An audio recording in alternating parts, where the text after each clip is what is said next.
Morning, welcome. Good to have you all here. Happy Wednesday. We're going to start this chapter, which is the kinetics chapter. And kinetics is how speed and chemistry go together.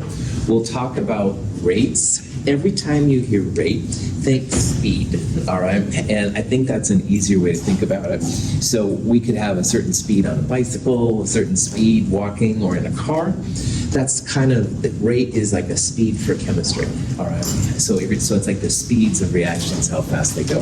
And it is pretty important. So like this picture right here, animation I guess, shows three different compounds. You've got iron nails, you've got a piece of paper that's burning, and a diamond. And as we're going to talk about, all of these will react eventually, all right? The burning paper is super fast. We can watch it right here. Iron nails left out for a while will rust, but it's a lot slower of a process. But give it a couple days in the rain and you'll see them start to degrade. But diamond, as we talked about briefly in Chem 221, you can wait lifetimes and it doesn't show any decomposition. It is chemically decomposing, but it's really slow. So all of these have different lifetimes, different kinetics, and understanding kinetics will make things go faster and slower. This is a very practical use of kinetics, which is the automotive catalytic converters that are used in vehicles. And in the 70s, especially places like Los Angeles, smog was becoming a real problem. And they had alert days when you weren't supposed to go out, blah, blah, blah. Well, catalytic converters converted a lot of the car's output into better chemicals. And then the smog went away, which was totally nice. So catalytic converters are also part of this chapter as well. So it's a really interesting kind of chapter, and their applications show up in the weirdest places. And the best example of this is something called the Shroud of Turin. Now, I don't care what your belief systems are. You can believe whatever you want. However, in the Christian religion, the Shroud of Turin is supposedly the cloth that was placed over the body of Jesus Christ. And it disappeared for a long time, and it showed up, I think it was like the 12th century or something like that. And some churches think it's lame, some churches think it's cool. But here's where science comes in. In the early 1900s, they started doing x-rays. X-rays were developed by Röntgen around that time. And the x-rays, especially when inverted, showed a face. And they were like, whoa, is this the face of Jesus Christ? All right. Well, then chemists came in the 50s and 60s when kinetics started to kick in and said that no, according to the stuff we're going to talk about, the Shroud of Turin is more like 400 years old. And if it really was from the time of Jesus Christ, it would have to be closer to 2,000 years. But then some Christians came in and analyzed the data differently and thought, well, maybe it could be 2,000 years. You can decide for yourself what the answer is, all right? And I mean that sincerely. But kinetics will give you the tools to have a science conversation about it. So it's not just fire at the hip faith or anything like that. You've actually got then the power of science to talk about it. And you can decide for yourself what it is. This debate still goes on. It's a real fascinating subject and stuff. So, but anyway, let's talk about kinetics. In physical science, thermodynamics is the overall kind of ruler, if you will, that says what's going to happen and what's not going to happen. So you can think about thermodynamics as being some kind of thing that gives a thumbs up if the reaction is going to occur, if you're going to make reactant go to product, or thumbs down if the reaction is going to stay at reactants, it's not going to go. The thing about thermodynamics, though, is that it never talks about how fast a reaction is going to go. So, for example, diamond going to graphite is an example. You're going to get a thumbs up. Yes, it's going to occur. All your diamonds are going to graphite, and graphite is expensive and stuff like that. However, don't go selling your diamonds because the process is so slow, all right? It's just going to take lifetimes upon lifetimes upon lifetimes. So in Chem 221, I said, man, don't go selling your diamonds or anything like that. Your children's children will have plenty of use of your diamonds should you wish to push them down to them. It's such a slow reaction, all right? On the other hand, paper burning, oh yeah, that's going to go instant, all right? So kinetics plays the factor there. Both paper burning get yes and diamonds going to graphite get yes, but kinetics is putting really, really slow versions on the diamond going to graphite while paper going to burning is really fast. So kinetics use reaction rates, which again are nothing more than speeds, all right? Instead of miles per hour on a car or kilometers per hour if you're in Canada, kinetics is usually going to be things like molarity per second. That's what we're using in the Kinetics 1 lab, for example. And that says how many moles per liter are being consumed per second. Sometimes you'll see moles per hour. You could see reactions per year. There's different versions of them, but they all have a chemical component to them. And another interesting thing about kinetics is that you should always think about what the mechanism is in order to get to why it's fast and why it's slow, all right? So as a cheesy example, Jacob, oh, good to see you, right? If you're a man and stuff, good to see you. All right. Duh, fastest way to go from there to there, no problem, pretty easy. But maybe if me going to Jacob and saying, hey, what's up, was slow, maybe it was because I didn't take the more obvious route. Like perhaps I went around this way. And I said, hey, Natalie, what's going on? Hey, I like your hair this morning. It looks really nice. Good morning, Lynn. I like your plans for the future. Jacob! So same process, same beginning and end, but obviously a different route, a different mechanism. Okay, thanks, man. So that's why the mechanism becomes important. It may feel like A to B is just a single step, but really there might be intermediate steps or a longer path to go, all right? So we're going to look at the mechanism to describe why reactions are fast and slow, and we'll study the rates then to see like how fast or slow they can be. We're going to do a lot of thermodynamic stuff in Chem 223. It's a real powerful field, but kinetics is always a player, because just because thermo says, yes, it's going to occur, doesn't mean it's going to happen in our lifetimes, all right? Or maybe in the next hour even. So you have to kind of figure out the kinetics as well. Kinetics is kind of like a sub-branch of science, if you will. Any questions on that? All right. Now, here is a picture showing reaction of A, which is red, going to blue B. All right. Now, up until this point, we've really only talked about reactions as a beginning and an ending. All right. But really what happens is there's a time factor. All right. And you can see that after 20 seconds here, some of the reds have turned into blues. Here's the exact values down there. If you wait another 20 seconds, there are a lot more blues than there are reds now, but there's still some red A. All right. You can literally watch little snapshots of these things as you go through. And that's what's different about this chapter relative to the other chapters, because we just assumed it was instant or close to it. And in reality, if you slow things up, you can see then these progressions going from reactant to product. Now, reactants always disappear with time. The way that a chemical reaction's set up, reactions are what go in and products are what come out. So if you start with some amount of reactant and any of it reacts, and it should because it's a chemical reaction, you hope, reactants are going to go down, all right? Because some of that, at least, is going to be turned into products. And products usually start at 0, and they'll start increasing. They'll start to up here with time, all right? So if you think about how many moles per liter are being used per second, it's basically like a delta. We've used like delta temperature for final minus initial temperature. You could do final minus initial time or whatever. But the thing is, reactants, there's less after a while than you started with.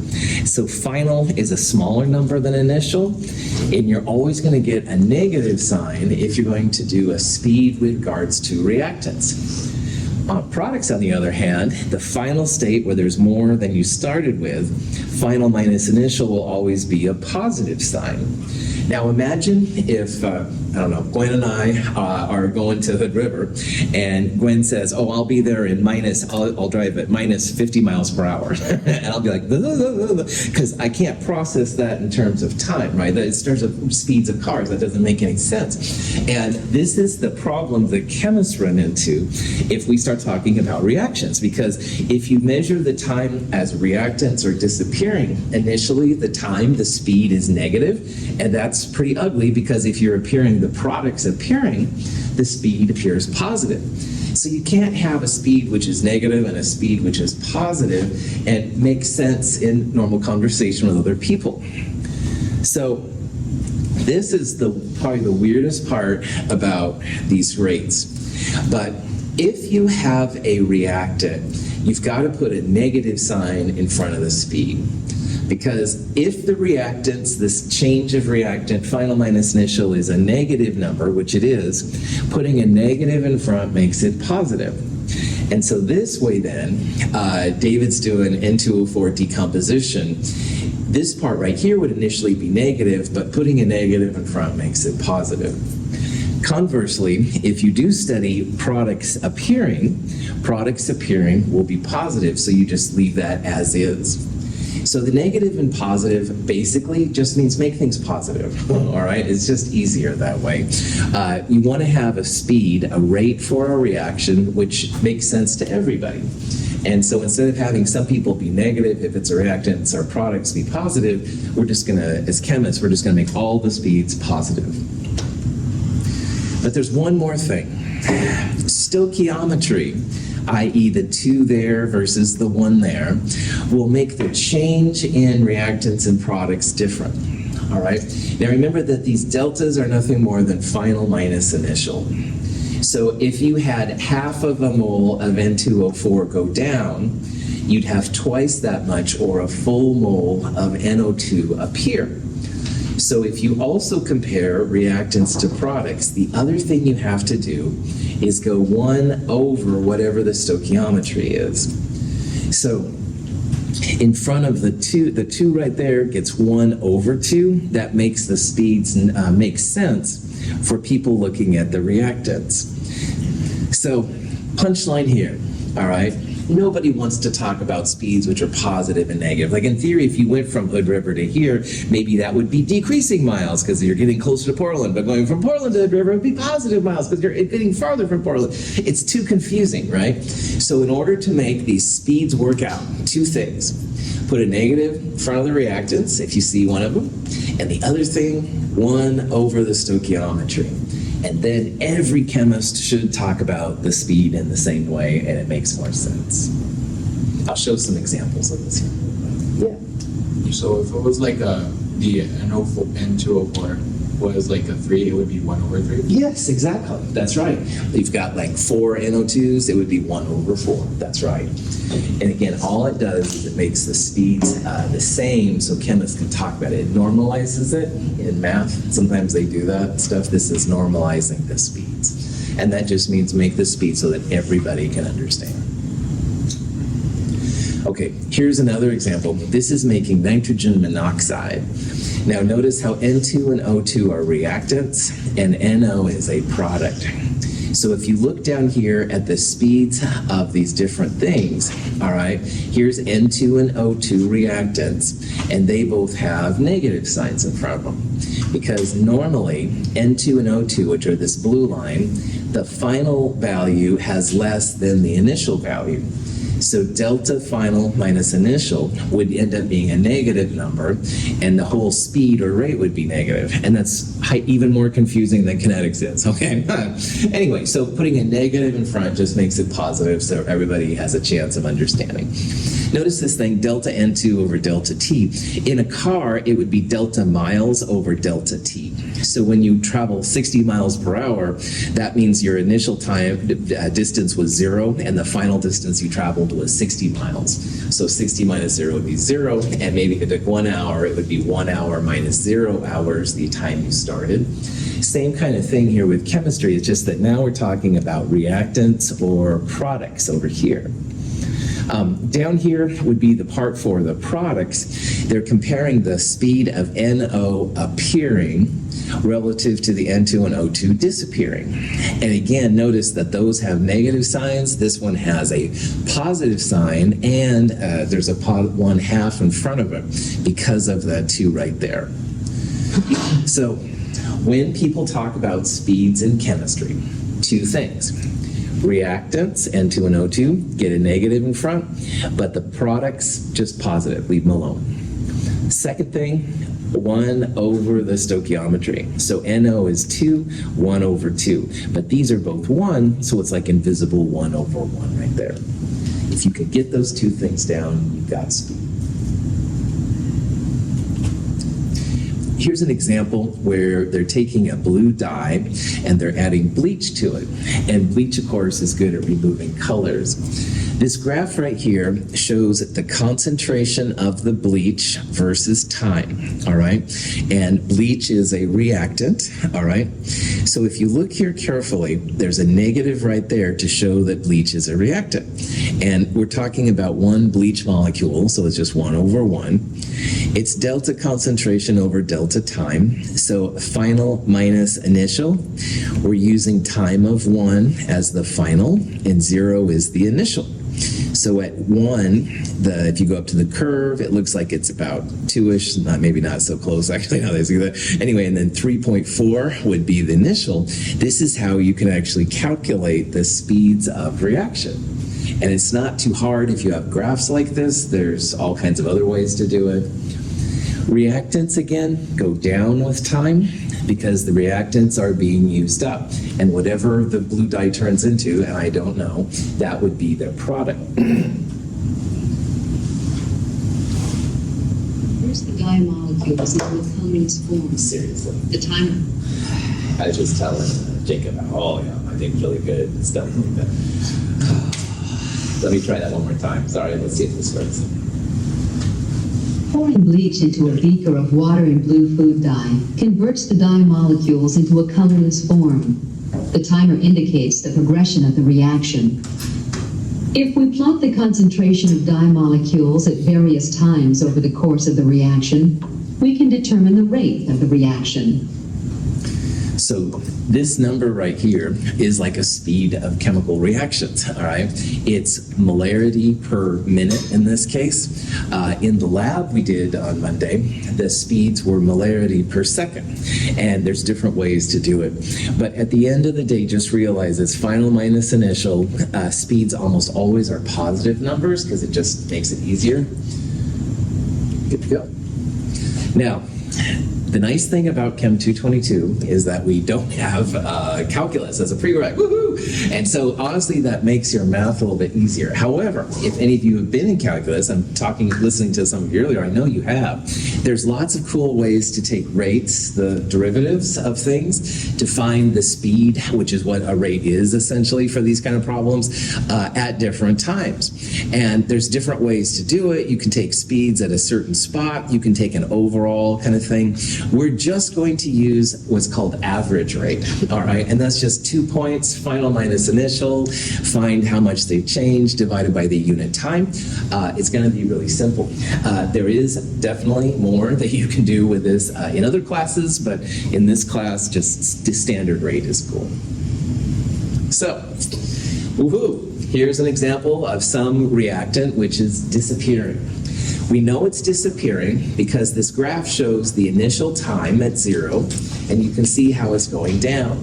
So the reactant here is decreasing. So this is definitely the speed of the reactant here. And so what we're going to do then is we're going to try and figure out the speed or rate of this reaction for the first 2 minutes. So what we'll do is we'll use this point and we'll use this point. Now the bottom will be 2 minus 0, so it'll be 2 minutes, that's the delta time. On the top, initially, you'd have final minus initial. It looks like about 1.7 here to me, and about maybe 3.4. So initially, you'd have 1.7 minus 3.4, and that would be a negative number. But remember that crazy reactants, you always want to put a negative in front of them, keep them positive. So at the end of the day, I'm hoping you get a number somewhat like C. It's a positive number because we're just going to use average rates, put negatives in front of the reactants, all that kind of stuff. You can see here it's final minus initial for both the concentration, the y-axis, so final is about 1.7, initial 3.4, and the same thing for the x-axis for time. So the time, final time is 2 minutes, initial time is 0. That is a speed of reaction. Yeah, right. So is it kind of like when thinking like the absolute value because like it has to only be positive? Yeah, that totally works, you bet. As long as you're using what's called the average rate, or we'll call it the general rate or something like that, that's totally cool. You can have specific rates for specific like reactants or products, and the reactants would be negative, but these kind of rates, which are the main one we're going to use, you bet. Okay. Now, if you have a car, it's good to know what makes it go fast and slow. When you have a chemical reaction, it's also nice to know what makes it go fast and slow. And these are just some things that affect how fast or slow reactions go. The number one thing is concentration, all right? If you have more of a reactant, you'll have more reactant or product. That's definitely. But there's some other things too. Temperature is a big time player when it comes to speed. We're going to explore temperature in the last lab of Chem 222. And generally speaking, higher temperatures make reactions go faster. Lower temperatures make them go slower.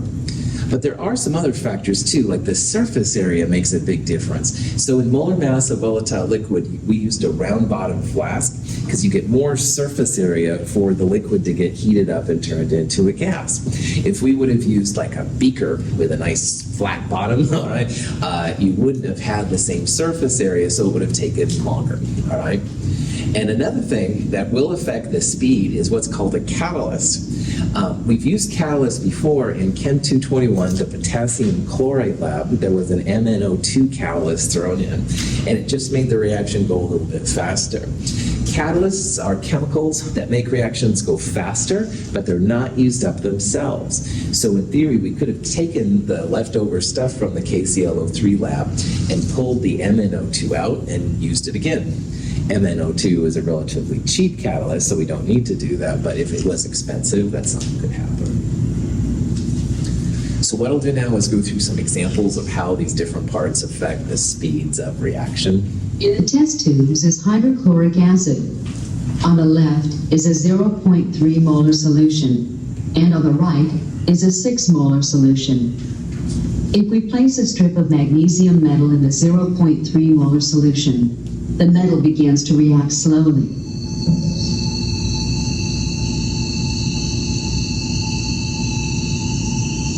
If we place a similar magnesium strip in a 6 molar solution, the reaction is much more vigorous.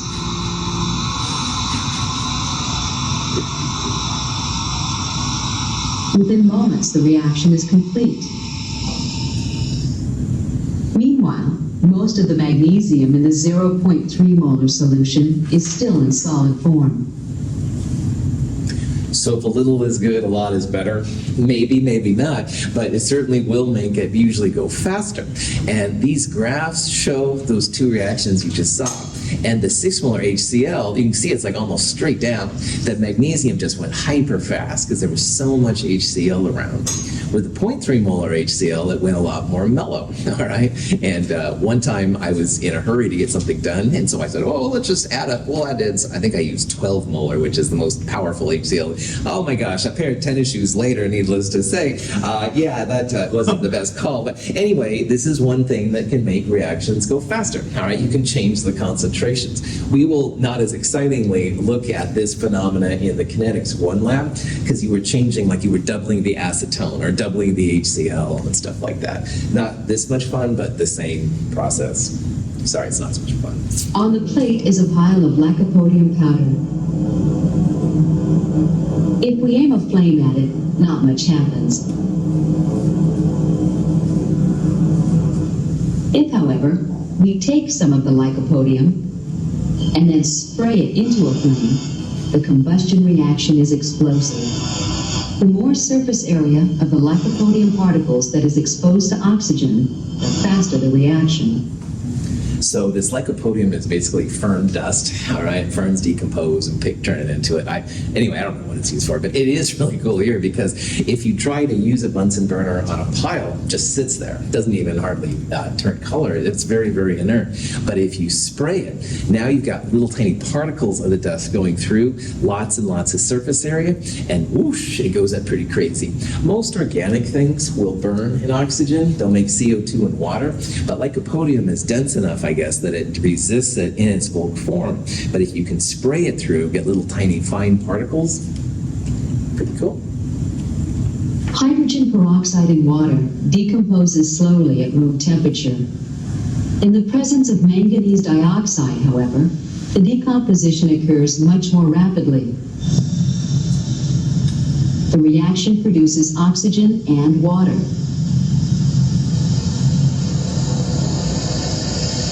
The manganese dioxide is not consumed or otherwise altered by the reaction. It serves only as a catalyst and makes the reaction occur more rapidly. If you've ever bought hydrogen peroxide in the store, it comes in a brown bottle. You're supposed to refrigerate it, all right? Hydrogen peroxide naturally decomposes into water and oxygen, and both of these are clear liquids, so you can't tell if your stuff is 100% decomposed or 100% pure, et cetera, et cetera. But in the presence of MnO2, it accelerates this reaction big time. You can see it went like a geyser there, and it all turned then to water and O2. The bubbling and stuff came from the O2 as well as the heat. A catalyst is something, though, at the end you can extract. So in theory, you could dehydrate it, get all the water off, and we could reuse the MnO2, which is pretty cool. Catalysts are really neat. They're used in catalytic converters to make the bad gases go into better gases. And again, this will, like hydrogen peroxide was decomposing before. It's just that, boy, in the presence of MnO2, it goes gangbusters. It goes a lot faster. If you, so once in a while, someone will say, Russell, how can I make a lot of money? And in chemistry, I'll say, make a good catalyst. Because, if you can make a good catalyst to turn some plastic thing into something else, big dinero. Of course, I work at a community college, so enough said. If we pour equal amounts of hot and room temperature bleach into separate beakers of colored water, we see that the hot bleach on the left destroys dye molecules more rapidly than the room temperature bleach on the right.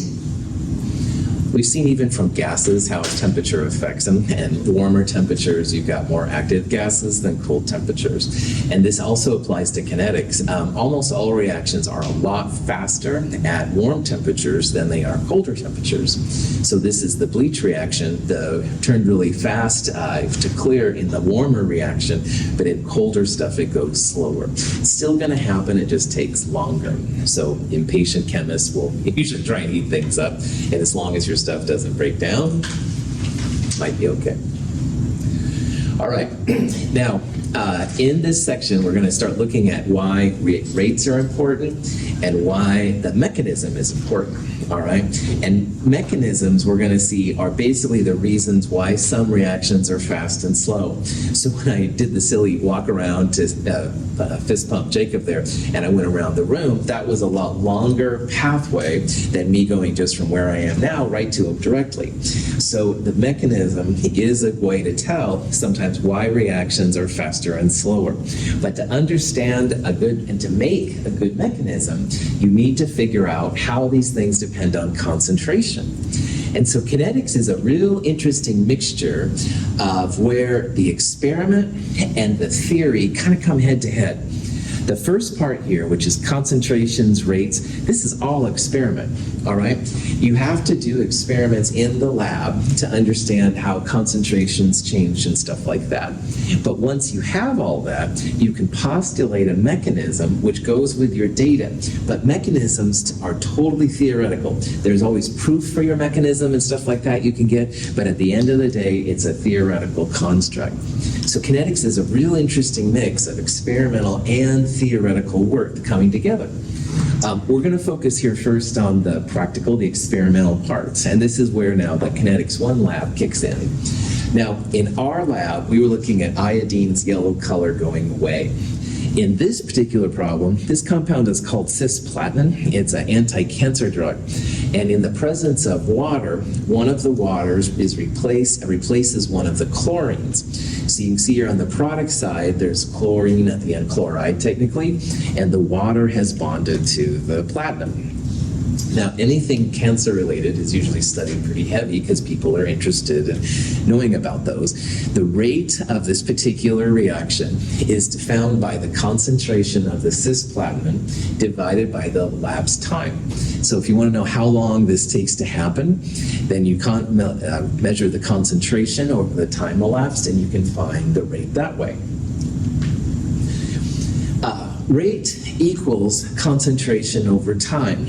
And if you have the rate and you have the concentration, then you can get a rough value of how long it's going to take to happen. Now, there's lots of factors involved with this, but overall, this is a pretty cool thing to do.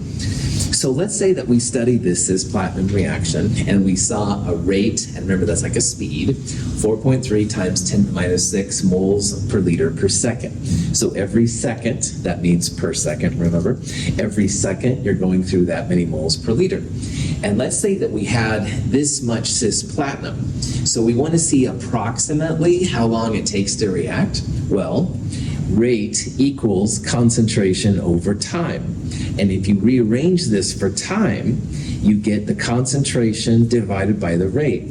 So this is a real kind of zero order way to figure out how long reactions go. But in this part, if we have this concentration and this is the speed, you can figure out that it's going to take about 580 seconds. And this is really cheesy and there's lots of exceptions to it. However, I used to do reactions that took like 12, 13 hours to create, all right? And so what I do is I'd set them up and I would go study articles in the library.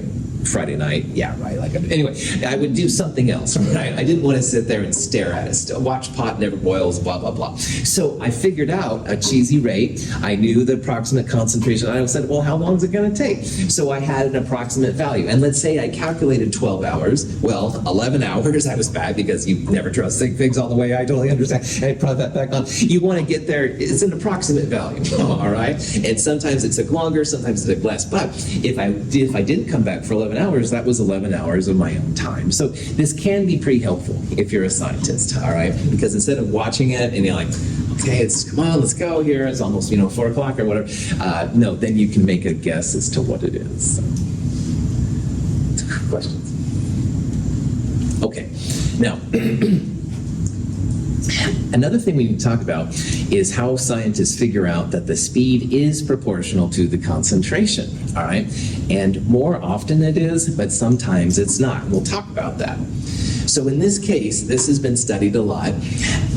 People have actually created what's called a rate law for the cisplatinum reaction. And again, this has been studied a lot. Now, rate here on the left is the speed. It's moles per liter per second, something like that. This is the concentration of the reactant. So if you put in more, it's going to go faster because making this goes bigger makes this bigger, et cetera, et cetera. But there is this rate constant K. And rate constant K is really helpful to know because if you know it, then you can start making predictions as to truly how long things will take to happen, stuff like that. K is just a number. It's a positive number. It's never negative. It does change with temperature. So if you record K at 25 Celsius, almost inevitably it'll be different at 100 degrees Celsius, all right? However, if you're always doing things at 25 Celsius, there's a lot you can do with this. And in the Kinetics Part 1 lab, the goal was basically to find a good value for K at room temperature, all right? So we'll talk about what K is. Gesundheit. Remember, it's always a positive number. It does change with temperature, but it can be super helpful if you are a kineticist. All right, so let's postulate here that we have big A and big B making some kind of big X compound, all right? We don't need to know what they are. Little a, little b, and little x are the stoichiometries of those reactions. So maybe like 1 NO2 and 2 N2O4 or something like that. And let's throw in a catalyst because catalysts do sometimes play factors. Well, the rate law for a generic reaction equals the rate constant K, and then you take usually the moles per liter of each of the reactants and the catalyst, and you raise them to a power. M, N, and P. So those little exponents are called reaction orders. And some reactants make things go faster, some things don't do anything to the rate, but the reaction orders will tell you what that is. Now, in Chem 222 and Chem 223 with me, 0, 1, and 2 are the only values of reaction order that are possible. Outside of my world, you might see different values, all right? And there's some reasons why maybe that's a good thing or not. But in my classes, 0, 1, and 2 are the only orders you're going to see. So in the Kinetics 1 and Kinetics 2 labs, you'll only see 0, 1, and 2. It'll never be negative. It won't be 1/2 or something like that. Outside of my world, then maybe, all right? You have to use experiments to find these, all right? You can't just make a postulate about it. You have to figure them out in the lab. So this is one place now where the lab really is really cool. You can have theoretical programs make all kinds of things about how chemicals react, but when it comes right down to it, you've got to go to the lab to get this raw data. So in our lab today, or in our lab from this week, yeah, you're first going to find 0, 1, and 2, what orders they are for acetone, HCl, and iodine. And once you have those, you can put them in up to this thing, and you'll be able to find that rate constant K. So let's talk about the 0, 1, and 2. Once in a while, it'll say something about overall order. This is the sum of all the exponents. This isn't used as much, but it is something that pops in once in a while. So if you had 0, 1, and 2, the overall order would be 0 plus 1 plus 2, it would be 3.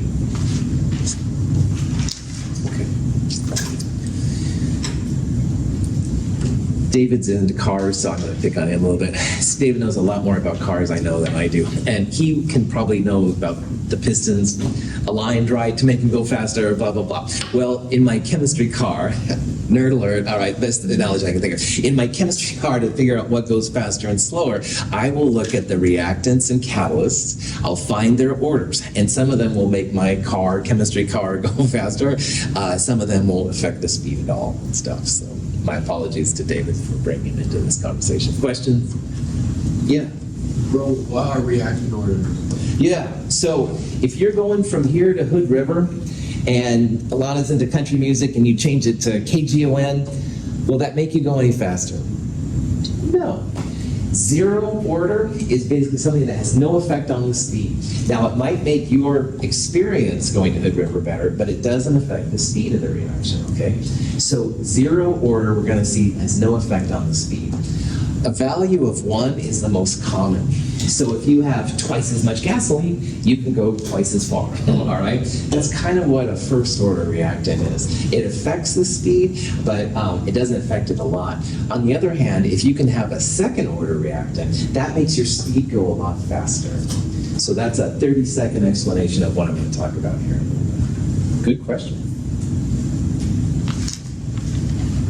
Okay. So what the heck is a rate law? Let's talk about those orders. Now, if you have to guess, and I always hate saying this because I'm always wrong when I say it, but if you have to guess, there's a lot more first order things than anything. And first order means that the order of the reactant or catalyst is 1. And there's a bunch of them out there, all right? This is the most common by far thing for chemistry. So if you double the HCl when you add magnesium, you could see that speed just went a skyrocket. That was a first order reaction, all right? On the other hand, if you cut a reactant concentration down to half, it goes slower, all right? So as you increase the concentration, the amount of A to the first power means that speed goes up by that. So mathematically, if you put in twice as much A and it's first order, that's like 2 to the first power. Mathematically, what is 2 to the first power? 2, right on. 3 to the first power would be 3, 1/2 to the first power would be 1/2. So if you change the concentration of a first order, it changes by the same amount you do the concentration. So 3 times A, 3 times the speed. 1/4 of A, 1/4 the speed, a lot slower. Very, very common. Now, in chemistry though, once in a while we have these things. These are called second order reactants. They get a little 2 right there. These will go play havoc on your speed. So earlier on, we said doubling A if it's first order, 2 to the 1, made the speed go up by 2. What is 2 to the second power? 4. Yeah. So if you double a second order reactant, your speed goes up by 2 squared or 4 times. If you triple it, 3 squared, their speed goes up by 9 times. And if you have it, 1/2 squared is 1/4, it goes down to 1/4 the speed. Second order reactants aren't super common, but they are common in chemistry, so that's why we're putting them up there. If you have a second order, your speed goes wonky on you. That's the best way I can say it. There's not a lot of them, but there are some, especially in organic chemistry. Now, another kind of order is a zero order reactant. If you double a zero order reactant, it would be like 2 to the 0. And mathematically, what is 2 to the 0? 1. 3 to the 0 is 1. 1/2 to the 0 is 1. Everything to the 0 order is 1. These don't affect your speed. So that's why earlier I said, hey, you change the music station, it may make your trip more enjoyable. However, it doesn't affect the speed, all right? You have a different air freshener, maybe that affects this, how you appreciate the ride, but it doesn't make your speed go up any faster. Zero order things, there's lots of them. They usually just aren't in their order. First order is going to be the one we're going to see the most common. But those second order, they do pop in once in a while. Just be on the lookout for them. Yeah. So 0 is like essentially no change. 1 is like proportional, and 2 is like almost like an exponential. Yeah, that's right. That would be a cool way to think about it. That's right.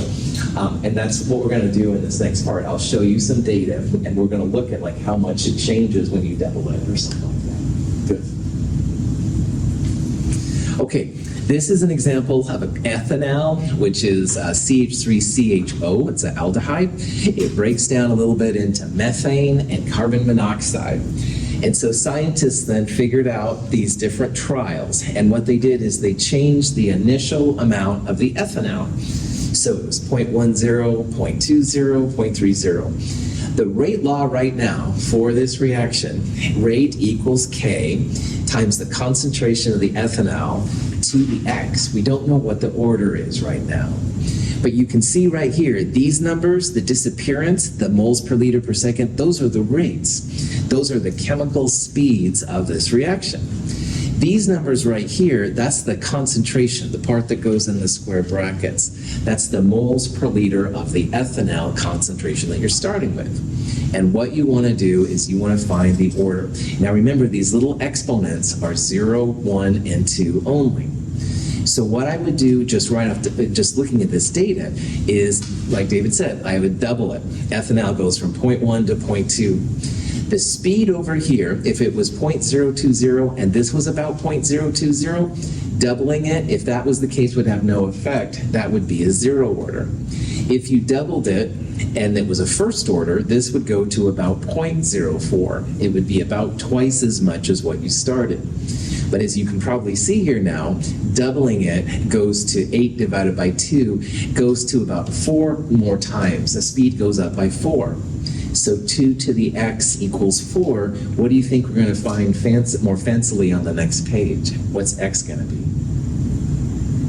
If 2 to the X equals 4, and X can only be 0, 1, and 2, which one would that be? 2. 2 squared is 4. 0.081 divided by 0.020 is about 4. We doubled the ethanol to get that number, so 2 to the X equals 4. X is going to be 2. Now, if that was totally gobbledygook, let's do it formally, all right? Now, in the lab, what we did, and what we are doing, is you can compare two rates to each other. Rate 2 divided by rate 1.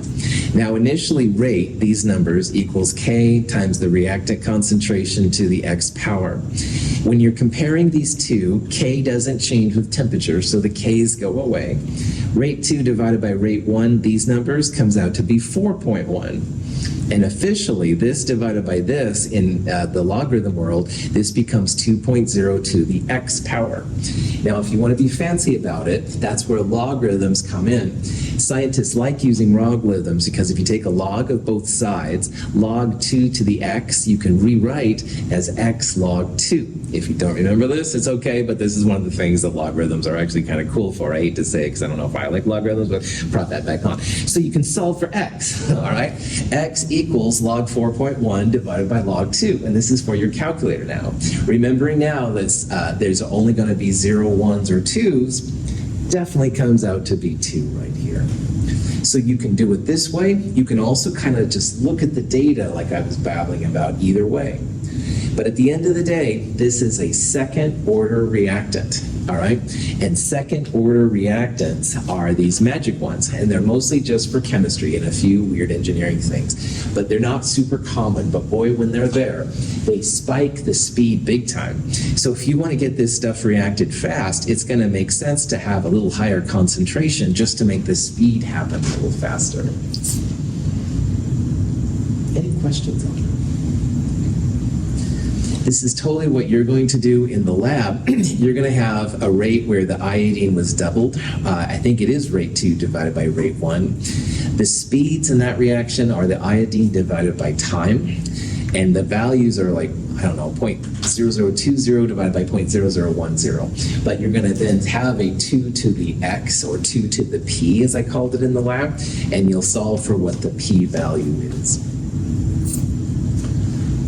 Prof hat off. Remember, all of this is just about finding out how fast or slow reactions go, all right? And we can then use this information to figure out why they're fast or why they're slow.